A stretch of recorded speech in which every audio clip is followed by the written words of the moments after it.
Selamat pagi atau siang atau malam Bu Indriana. Nama saya Timotius Ramot dari kelas LD4 Entrepreneurship 2, LD41 dengan NIM 22018191072. Pada kesempatan kali ini saya akan menjelaskan mengenai bisnis model Canvas atau BMC dari ide bisnis yang saya kerjakan untuk di ujian akhir semester ganjil kali ini. Pertama, saya akan membahas dari customer segment. Pada bagian ini, customer segment itu akan menjelaskan siapa sih customer dari babi goreng Ramot ini.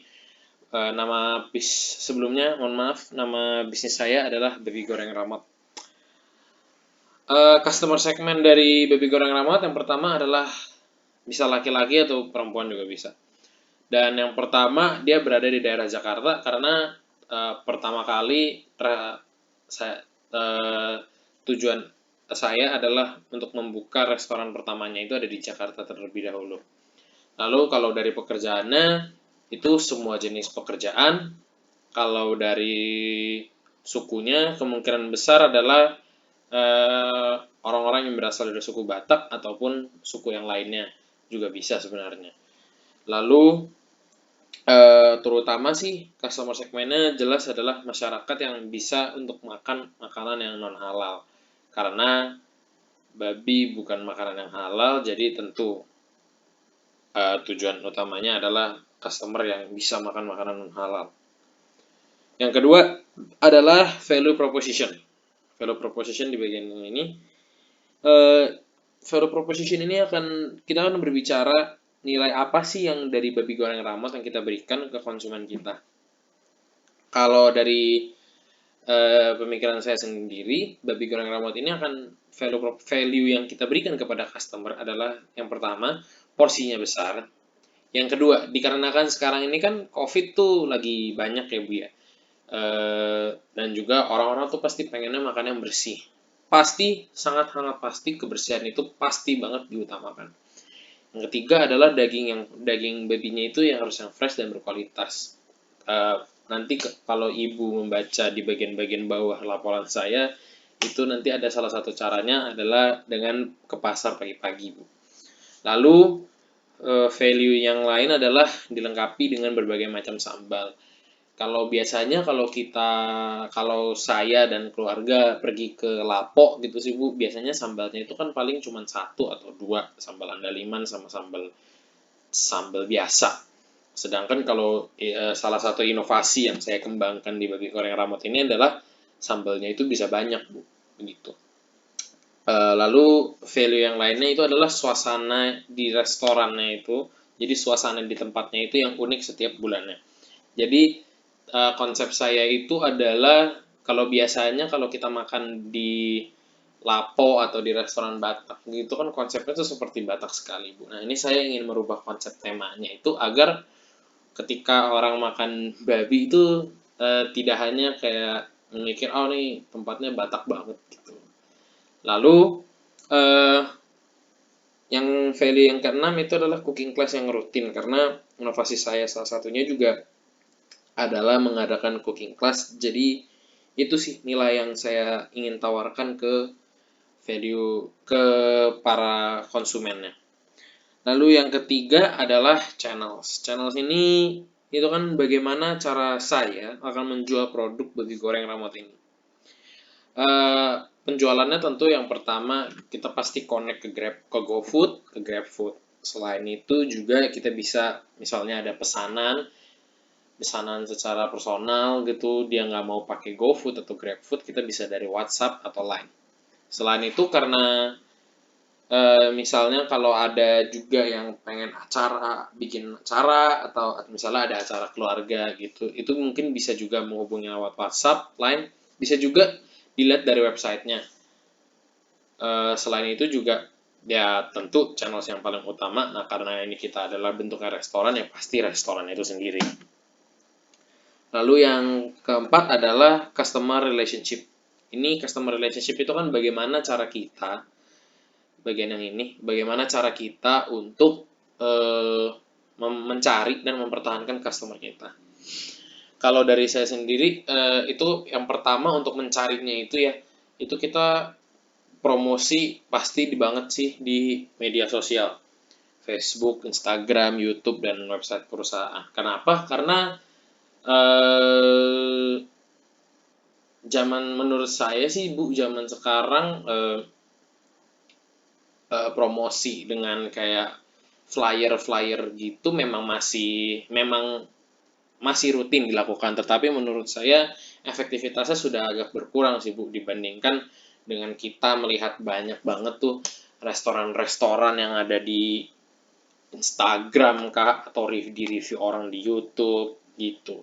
Lalu untuk mempertahankan pelanggannya itu kita ada promo yang pakai voucher atau promo dari sosial media atau bisa kupon pembelian berulang, atau biar mempertahankan juga kita promo dengan influencer. Jadi kalau misalnya kalian misalnya ada customer nih melihat dari si influencer ini, nanti influencernya itu kita kasih kode gitu. Jadi dengan mereka menggunakan kode ini mereka bisa mendapatkan diskon seperti itu. Lalu yang selanjutnya adalah revenue streams. Penghasilan utama dari babi goreng ramot ini ada dua. Yang pertama adalah penjualan makanan itu sendiri dan penjualan dari cooking class. Yang ketiga, views dari YouTube ini itu hanya sebagai penghasilan sampingan, karena pasti kalau namanya YouTube baru-baru kan penghasilannya kan sedikit. Jadi saya tetap memasukkan, tetapi itu bukanlah salah satu penghasilan yang utama gitu. Lalu selanjutnya adalah key resources. Key resources di sini itu berbicara tentang poin-poin penting yang diperlukan dalam menjalankan usaha babi goreng ramot ini. Yang pertama adalah uang kas, tentu jelas. Lalu sumber daya manusianya.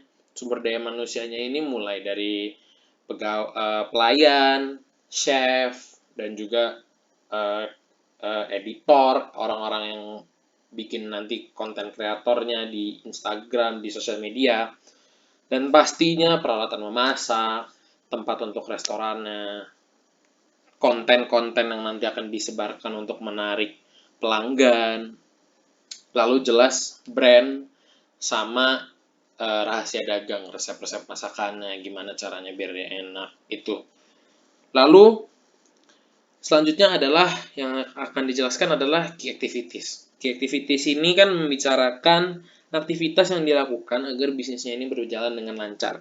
Nah, aktivitas yang pertama adalah pembelian bahan-bahan. Pembelian bahan-bahan ini adalah kita belanja di tempat yang sudah terjamin sih Bu, di pasar. Karena di pasar itu tepatnya pasar yang pagi-pagi ya. Jangan siang-siang, barangnya udah habis nanti Bu. Kalau pembelian bahan-bahannya itu kan pagi-pagi barang-barangnya itu masih fresh. Karena dan tujuan kita juga seperti di value proposition ini juga kita pengen dagingnya yang fresh dan berkualitas. Jelas juga key activities yang kedua adalah masak, lalu promosi.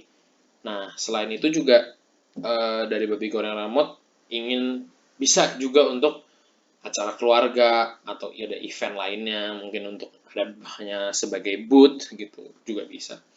Lalu untuk menarik tadi ya tentu salah satu key activities-nya adalah kita membuat konten di media sosial. Selanjutnya adalah key partners, Bu. Di bagian key partners ini kan tentu adalah yang pendukung-pendukung usaha ini agar usaha ini bisa berjalan dengan lancar. Yang pertama jelas supplier daging. Lalu untuk di restorannya ada supplier minuman. Kalau seandainya ada yang pemesanan GoFood atau GrabFood, kita perlu packaging, berarti jelas kita perlu supplier packaging. Selanjutnya ya tentu platform-platform seperti Gojek dan Grab yang menghubungkan kita dengan pelanggan, lalu juga bank apabila kita membutuhkan suntikan dana usaha untuk mengembangkan usaha ini kalau seandainya uangnya sudah tidak cukup. Lalu editor dan idea kreator untuk membangun konten yang unik di media sosial. Lalu partnership dengan event organizer, jadi seandainya kita ada kita bisa dimasukkan ke dalam IO tersebut gitu loh Bu. Jadi nama kita ada mungkin di gedung kah atau di mana begitu. Lalu kita juga partnership dengan influencer-influencer di sosmed agar bisnis kita bisa dipromokan gitu. Terakhir adalah cost structure. Cost structure ini kan pengeluaran yang akan dikeluarkan oleh babi goreng Ramot. Nah, pengeluarannya itu dari kalau yang saya pikirkan matang-matang itu ada 5. Yang pertama itu adalah biaya operasional jelas, itu mulai dari gaji, biaya listrik, biaya air, dan macam-macam. Lalu biaya bahan baku, ya pembelian bahan-bahan masakan, habis itu juga alat-alat masaknya, biaya gedungnya, begitu. Lalu biaya advertising. Biaya advertising di sini ya biaya yang kita keluarkan untuk konten-konten di media sosial. Contoh biaya advertising ya berarti kita iklan di Instagram atau iklan di YouTube atau ya salah satunya juga kita membayar orang agar bikin kontennya itu sendiri. Lalu biaya SDM juga termasuk gaji juga tadi berarti salah di biaya operasional, biaya gaji itu masuk ke biaya sumber daya manusianya itu. Lalu yang terakhir adalah pajak karena ya kita pasti harus bayar pajak di Indonesia gitu. Menurut saya sekian penjelasan dari saya untuk bisnis model kanvas dari babi goreng Ramot. Apabila terdapat salah kata, saya mohon maaf. Terima kasih Bu Indriana sudah mendengarkan.